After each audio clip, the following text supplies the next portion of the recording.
el espejismo atlántico de Ucrania se desvanece. Mark Rutte, el jefe de la OTAN, ha confirmado lo que era un secreto a voces. El ingreso de Kiev en la alianza ya no está en discusión.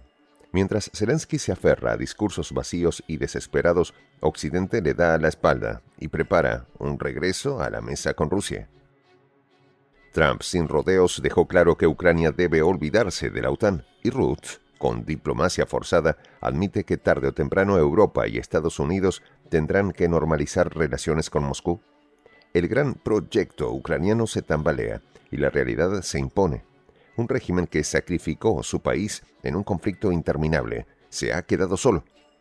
¿Cuánto más podrá sostenerse la farsa? Los detalles, a continuación.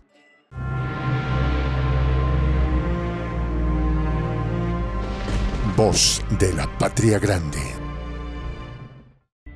Lo dejaron frito. Después de años de especulaciones, promesas incumplidas y maniobras diplomáticas, el sueño de Ucrania de unirse a la OTAN se derrumbó bajo el peso de la realidad política y militar. Mark Rutte, el secretario general de la OTAN, tiró al suelo todas las ilusiones de Kiev sobre una posible adhesión. El ingreso de Ucrania a la alianza ya no está sobre la mesa, afirmó tajantemente, reconociendo lo que muchos pensaban, pero pocos se atrevían a decir en voz alta. La guerra en Ucrania, que parecía haber colocado a la nación en una posición privilegiada para ingresar a la OTAN, no fue más que una excusa que tapaba una serie de problemas mucho más profundos, problemas que hasta el momento pocos parecían querer abordar.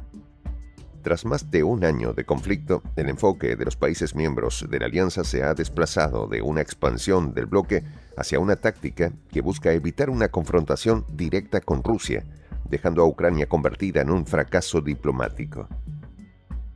De hecho, la OTAN, tan confiada en sus intenciones de expansión, nunca había tenido en mente realmente la integración de Ucrania. De acuerdo con documentos filtrados y fuentes cercanas, Jake Sullivan, un alto funcionario de la administración de Biden, había admitido en privado que la OTAN nunca tuvo la intención de aceptar a Ucrania como miembro, aun cuando la diplomacia occidental jugaba al juego de la puerta abierta. La integración de Ucrania a la alianza no era un objetivo realista, sino una estrategia de desgaste, un espejismo político creado para mantener a Moscú a raya, mientras Occidente buscaba consolidar su poder y control sobre Europa del Este. La misma administración de Trump, en sus primeros días al frente de la Casa Blanca, fue clara al respecto. Ucrania puede olvidarse de la OTAN, sentenció el presidente de Estados Unidos en una reunión de gabinete. Trump no vaciló en expresar su opinión, revelando con una frialdad pasmosa lo que ya muchos en Europa sabían a puertas cerradas. Ucrania había sido una pieza clave en la confrontación con Rusia, pero no una pieza tan importante como para arriesgar una guerra directa entre potencias nucleares. La decisión de bloquear el ingreso de Ucrania a la OTAN no solo fue un golpe a las aspiraciones de Kiev, sino que también dejó al descubierto la verdadera naturaleza del conflicto que comenzó en 2014 con el golpe de Estado en Ucrania. A partir de ese momento, las promesas de integración con la OTAN fueron una herramienta utilizada por Occidente para alejar a Ucrania de la esfera de influencia rusa, un juego de poder que a lo largo de los años desató consecuencias desastrosas. El presidente ucraniano Vladimir Zelensky, consciente de que la entrada en la OTAN era un sueño cada vez más lejano, propuso un plan B que parecía más una declaración de desesperación que una solución viable. Si Ucrania no podía unirse a la alianza, su plan consistiría en crear una especie de OTAN alternativa dentro del propio país, una opción que no convenció ni a sus propios aliados más cercanos. En su discurso, Zelensky apuntó que la única forma de disuadir a Rusia era mantener un ejército suficientemente fuerte para repeler la agresión, algo que no parecía posible sin la ayuda de potencias occidentales, pero la ayuda llegaba a cuentagotas. De hecho, el líder ucraniano estuvo dispuesto a entregar su propio cargo como una ofrenda para la causa de la adhesión de Ucrania a la OTAN. A pesar de la grandilocuencia de sus palabras, su propuesta se veía como una maniobra desesperada, un intento por ganarse la simpatía de Occidente en un momento de clara desilusión. Mientras tanto, la diplomacia de la OTAN, tan fría y calculadora, se había alineado con las advertencias de Moscú. El ministro de Asuntos Exteriores de Rusia, Sergei Lavrov, fue tajante al señalar que la intervención directa de la OTAN en Ucrania podría interpretarse como un acto de guerra. Según Lavrov, cualquier intento de desplegar tropas extranjeras en territorio ucraniano, aunque se presentara como una misión de paz, se vería como una participación directa en el conflicto bélico. Y aunque Occidente insistiera en que la OTAN no estaba dirigida contra Rusia, Moscú había dejado claro desde el principio que la expansión de la alianza hacia el este representaba una amenaza existencial para su seguridad. La historia de la OTAN y Ucrania está marcada por una serie de promesas incumplidas que fueron, más que nada, una forma de mantener el conflicto en el aire sin llegar a resolverlo. En la cumbre de Bucarest, en 2008, la OTAN prometió que Ucrania y Georgia eventualmente se unieran al bloque, sin especificar fechas. Esta promesa fue repetida varias veces, pero sin ningún compromiso serio. Y sin embargo, Ucrania siguió su camino hacia una guerra interna, primero con los separatistas del Donbass y luego con una Rusia cada vez más decidida a recuperar lo que consideraba una esfera de influencia perdida.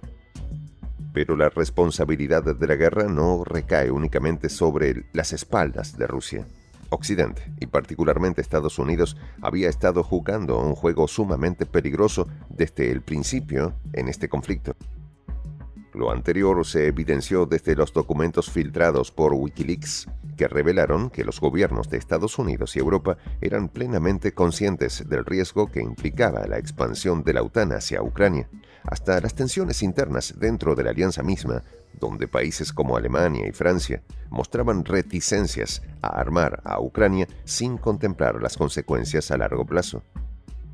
El llamado Plan de Paz, que algunos en Europa trataban de presentar con la intervención de tropas europeas para detener los combates, era visto por Moscú como una medida encubierta para fortalecer la presencia de la OTAN en la región. Y es que, como advirtió Lavrov, no importa bajo qué bandera se lleve a cabo la operación, las tropas extranjeras en Ucrania siempre serían percibidas como parte de la Alianza Atlántica. La OTAN nunca fue la solución para Ucrania y la realidad de la política internacional le ganó a los sueños de Zelensky. La alianza, si alguna vez consideró seriamente la integración de Ucrania, finalmente aceptó lo que siempre fue evidente. La expansión hacia el este era un riesgo demasiado alto para la estabilidad de Europa. Los esfuerzos por evitar una confrontación directa con Rusia se impusieron sobre cualquier ideal de expansión, y así las puertas de la OTAN se cerraron de golpe, dejando a Ucrania atrapada en un limbo diplomático. Irónicamente, mientras Zelensky pedía ayuda desesperada, los verdaderos actores de poder ya habían decidido que el futuro de Ucrania no estaba en alianza, sino en un sistema de defensa compartido con Occidente.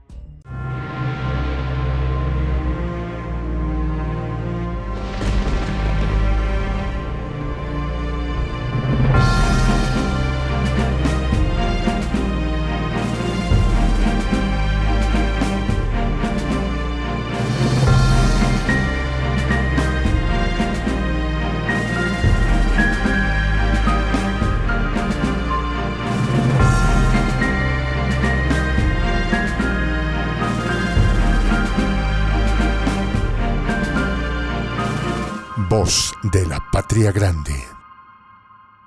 Soy el J, Juan José del Castillo, director del canal Prensa Alternativa. Si quieres ser parte de la comunidad de la Patria Grande, suscríbete a nuestro canal. Si es que quieres que te lleguen las notificaciones cada vez que subimos un video, activa la campanita. Si quieres apoyar a nuestro canal económicamente, puedes hacerlo a través de PayPal. El enlace está en la descripción del video. A nombre del equipo de Prensa Alternativa, me despido con esta expresión en el quechua milenario, Tupananchis Kama, cuya traducción es hasta volvernos a encontrar.